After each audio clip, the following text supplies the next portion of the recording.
Dans cette vidéo, je vais te partager pourquoi est-ce que je pense que lancer une chaîne YouTube, c'est une idée absolument géniale, même si personne ne regarde tes vidéos. J'ai 5 trucs que je vais te partager. Si tu me connais pas, je m'appelle Parfait. Je suis un des rares entrepreneurs francophones à avoir dépassé les 100 000 abonnés sur YouTube avec ma chaîne Parfait Show. Et voilà un petit peu ce que je pense de YouTube pour des gens qui sont pas YouTubeurs, qui n'ont pas spécialement envie de l'être, mais pour qui vraiment ça serait une super idée. Tu vois, la première chose, qui est une chose quand même assez géniale, c'est que là, tu vois, même si personne n'avait regardé les vidéos que je faisais sur Parfait Show à l'époque, et même sur cette chaîne-là, même si personne regardait cette vidéo-là, en fait, il y a un truc qui est assez dingue, c'est que dans quelques années, dans 5 ans, 10 ans, 15 ans, 20 ans, 30 ans, 50 ans, 60 ans, je pourrais retourner sur ma chaîne, cliquer sur une vidéo et me voir là maintenant en train de faire cette vidéo-là, à mon âge, avec cette énergie, avec cette santé, avec ces pensées, ce paradigme. Et non seulement moi, je pourrais regarder ça, mais mes enfants pourront regarder ça, mes petits-enfants pourront regarder ça. Et bien après que je sois mort, il y a plein de gens qui vont pouvoir regarder ça. Et en fait, tu peux continuer d'impacter la vie de plein de gens potentiellement. Alors évidemment, on parle de si personne regarde tes vidéos.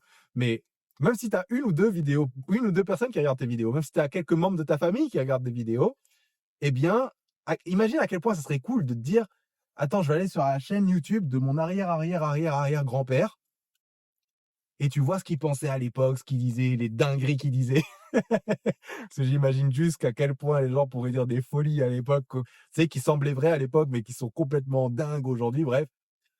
Et je pense que ça, c'est une super idée parce que déjà, en fait, juste tu laisses un héritage, tu laisses une trace. On sait jamais quand est-ce qu'on part, on sait jamais quand ce sera notre dernier jour, sans vouloir être un peu trop dark, mais tu vois, ça laisse une trace pour les gens derrière toi et même pour toi plus tard. La deuxième chose pour laquelle, la deuxième raison pour laquelle lancer une chaîne YouTube, c'est une idée géniale, même si tu as personne qui regarde tes vidéos, c'est que ça va vraiment t'entraîner à une compétence qui est absolument essentielle, je pense en tout cas, dans la vie de tous les jours et dans beaucoup de différents aspects de la vie finalement, parce que quand tu y penses, les choses que toi tu vois dans ta tête, il n'y a que toi qui les vois. Les choses que tu ressens, il n'y a que toi qui les ressens. Et donc,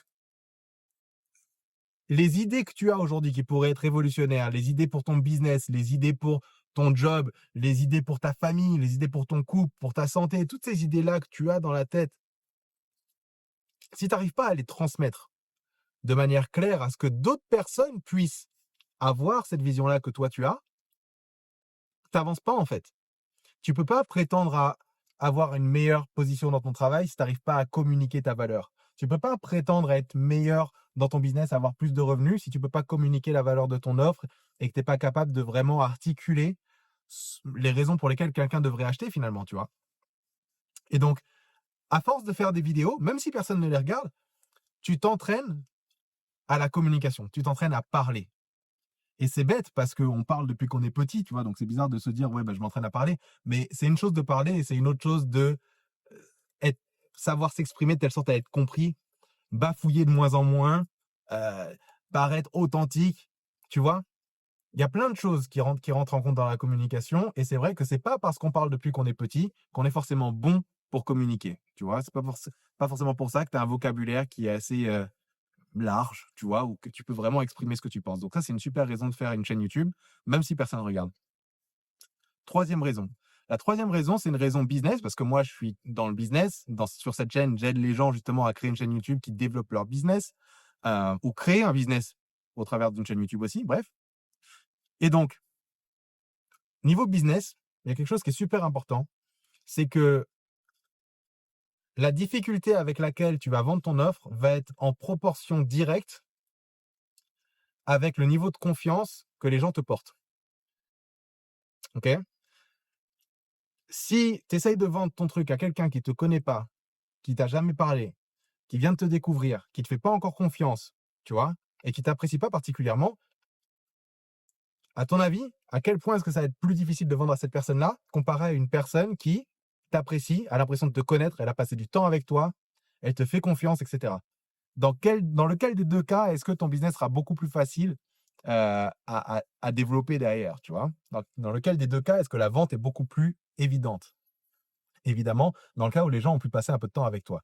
Et donc, même si tu fais des vidéos juste pour être présent, on va dire, sur YouTube, en fait, tu donnes à tes futurs clients ou même à tes futurs peut-être, je sais pas moi, tes amis. J'imagine que ça s'applique aussi dans la vie de tous les jours, tu vois? Parce qu'il y a plein de gens qui pourraient penser te connaître et qui, en regardant tes vidéos, vont découvrir des parties de toi que tu aurais jamais osé, par exemple, dire ou partager, tu vois? Je sais que pour moi, par contre, par exemple, c'est parfois plus simple de dire des choses devant une caméra que de le dire devant quelqu'un, tu vois? Donc en fait, ça te permet d'avoir une espèce de machine, un mécanisme à création de confiance, comme ça, H24. 4e raison, c'est qu'on a tendance à vraiment sous-estimer les vues qu'on fait. Dans le sens où, pour quelqu'un, faire 0 vue, c'est peut-être avoir 1000 vues sous sa vidéo. Tu as 1000 vues sous ta vidéo, tu as l'impression que personne regarde et que tu fais des vidéos dans le vent, tu vois? Je sais que là, je coach un mec actuellement. Ce mec-là, il a commencé, par exemple, sa chaîne, elle avait explosé. Il avait une vidéo qui a plusieurs centaines de milliers de vues, je crois. Et après ça, il essaye, il suit tous les tutos, machin, il y a rien qui fait pour lui. Et donc, c'est pour ça qu'il est venu me voir. Mais il y a rien qui fait, je comprends pas, j'ai besoin d'un regard extérieur parce que pour illuminer mes zones d'ombre, on va dire, parce que j'arrive pas à comprendre. Je fais que 1000 ou 2000 vues par vidéo. Et donc, pour lui, c'est personne. 1000 ou 2000 vues par vidéo, c'est que dalle dans sa tête. Alors que pour d'autres, c'est le rêve, tu vois. Donc, on a tendance à sous-estimer les vues qu'on fait. On a tendance à sous-estimer l'impact de ces vues-là. Qu'est-ce que je veux dire par là? Ce que je veux dire, c'est que tu pourrais faire 2 vues. Et ces 2 vues, on a tendance à oublier que c'est 2 vies. C'est pas juste 2 vues, c'est 2 vies. Et une de ces 2 personnes, si ça se trouve, tu viens de sauver la vie de quelqu'un juste parce que tu as fait une vidéo comme ça, tu as sorti ton téléphone, tu as parlé dans ta voiture ou peu importe, ou, tu vois, et tu as dit quelque chose qui a inspiré quelqu'un, tu as dit quelque chose qui a aidé quelqu'un, qui a peut-être changé une perspective, qui a donné un peu d'espoir, tu sais pas. Tu sais pas ce que les gens traversent. On traverse tous des phases difficiles, des phases, des choses qu'on partage à personne. Et parfois, il suffit de pas grand-chose, il suffit d'un petit mot pour redonner espoir à quelqu'un, il suffit d'un petit mot pour sauver la vie de quelqu'un, littéralement, en fait. J'ai déjà eu quelqu'un qui était venu me voir, j'habitais à Bali là, jusqu'à récemment. J'habitais à Bali et je me souviens une fois, j'étais dans un café à Bali, donc un café, voilà, c'était assez joli, tu as des palmiers un peu partout, c'est un peu tamisé, machin, ambiance très stylée. Et je suis posé là et d'un coup, je vois quelqu'un qui passe, une fille qui passe et elle me regarde, ça me fait: «Mais parfait!» Je fais: «Ça dépend, c'est pourquoi?» Mais bref, donc oui. Et elle me dit: «Tu sais pas, ton podcast avec Bruce Lipton», donc sur ma chaîne Parfait Show, j'ai un podcast avec Bruce Lipton qui a découvert l'épigénétique. Bon, bah, c'est un autre sujet. Et elle me dit: «Tu sais pas toi, mais cet épisode, quand tu l'as sorti, j'étais à l'hôpital et j'étais malade, mais personne savait vraiment ce que j'avais et j'étais dans le lit d'hôpital et on savait pas trop, machin et tout. Et j'ai regardé l'épisode et ça m'a donné espoir en ma capacité à moi de me soigner moi-même», tu vois? Et j'ai vu et revu et revu et revu et revu et aujourd'hui, je suis sorti de l'hôpital et me voilà à Bali en train de voyager, chose que j'aurais voulu faire, mais que j'ai jamais fait, tu vois? Et donc en gros, cet épisode que moi j'ai tourné sur ma chaise, sur Zoom, tu vois? Avoir une conversation avec quelqu'un, ça a littéralement changé la vie de cette personne-là. Et ce podcast, je l'avais pas lancé dans le but de faire des vues, je l'avais lancé dans le but de m'aider moi, de base, tu vois? Je posais les questions qui moi m'aidaient et il s'avère que finalement, on rencontre tous des challenges un peu similaires et quand tu es authentique et tu es fidèle avec ce que tu traverses et que tu fais tes vidéos pas juste pour toi, mais pour aider aussi les quelques personnes qui pourraient les voir, en fait, tu te rends compte que tu peux avoir un impact qui est quand même assez violent, que ça aille de sauver la vie de quelqu'un littéralement, tout comme ça peut être quelque chose du genre aider quelqu'un à gagner plus. Moi, je sais que j'ai des gens qui sont venus me voir, qui m'ont dit, suite aux premières vidéos que j'avais fait où je parlais de business, et cetera, il y a des gens qui sont devenus millionnaires aujourd'hui, tu vois? Alors, je dis pas que c'est grâce à moi, mais en tout cas, mes vidéos ont déclenché des choses qui ont fait qu'aujourd'hui, ils le sont. Tu vois, soit ça les a mis sur le chemin, soit ça leur a permis de faire leurs premiers euros, soit ça leur a permis d'arriver à certains niveaux dans leur vie. Donc, on sous-estime souvent le nombre de vues, tu vois. Et si jamais tu mets les choses en proportion, tu vois, et que tu te dis, OK, 10 personnes, fais rentrer 10 personnes dans ton salon déjà, tu vas voir que le salon, il a l'air d'être rempli, hein. OK? Tu dis, ouais, mais j'ai pas fait de vues, j'ai fait que 100 vues. Mets 100 personnes chez toi.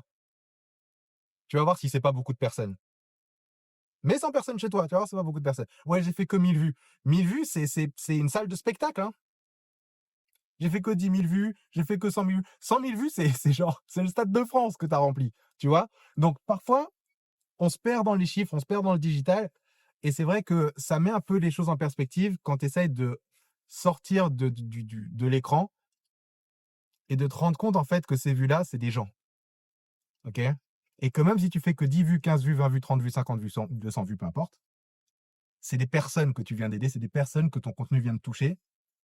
Et la beauté des choses, c'est que tu l'as fait sans même le faire, puisque tu étais pas là. Tu vois? C'est ta vidéo qui l'a fait pour toi. Et ça nous emmène au 5e point. Et après, d'ailleurs, si jamais ça t'intéresse, je vais te mettre un lien vers mon guide YouTube que j'aurais voulu avoir quand je me suis lancé. Comme ça, si jamais tu veux aller un petit peu plus loin, comprendre comment ça marche pour être efficace dans ce que tu fais, tu pourras le faire. Et c'est gratuit, c'est sur la chaîne. Le 5e truc, c'est qu'en fait, ça peut être super cool si jamais tu te retrouves aujourd'hui, et ça c'est le cas de beaucoup de gens, notamment des thérapeutes, des médecins, des gens qui bossent dans des trucs un peu répétitifs, qui se retrouvent en fait, quand tu te retrouves à te répéter tout le temps, c'est super cool d'avoir une chaîne YouTube parce que du coup, tu peux répondre aux questions des gens une fois pour toutes sur la chaîne.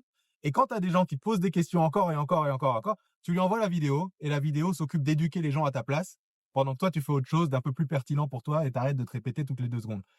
C'est une super façon aussi pour éduquer tes clients avant qu'ils deviennent tes clients, par exemple, tu vois. Pour, par exemple, si tes clients idéaux, pardon, se doivent d'avoir une connaissance, on va dire, minimale, on va dire, tu vois, qu'il y a un socle de connaissances avant de venir te payer.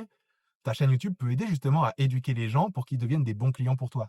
Tu peux en fait finalement te servir de tes vidéos pour te dupliquer. OK? Et ça, même si personne ne le regarde, parce que tu peux juste te servir de ça derrière comme un atout, comme quelque chose que tu as, que tu peux envoyer à quelqu'un pour dire: «Tiens, ça tombe bien que tu me poses cette question, j'ai déjà répondu ici. Tu vas voir, s'il te reste des questions derrière, viens me voir». Mais tu gagnes un temps fou. Et maintenant, si tu veux que des gens qui regardent tes vidéos, tu peux cliquer juste là pour voir le guide YouTube en 7 étapes que j'aurais voulu avoir en me lançant. J'espère que ça te plaira. Et puis sur ce, je te dis à tout de suite.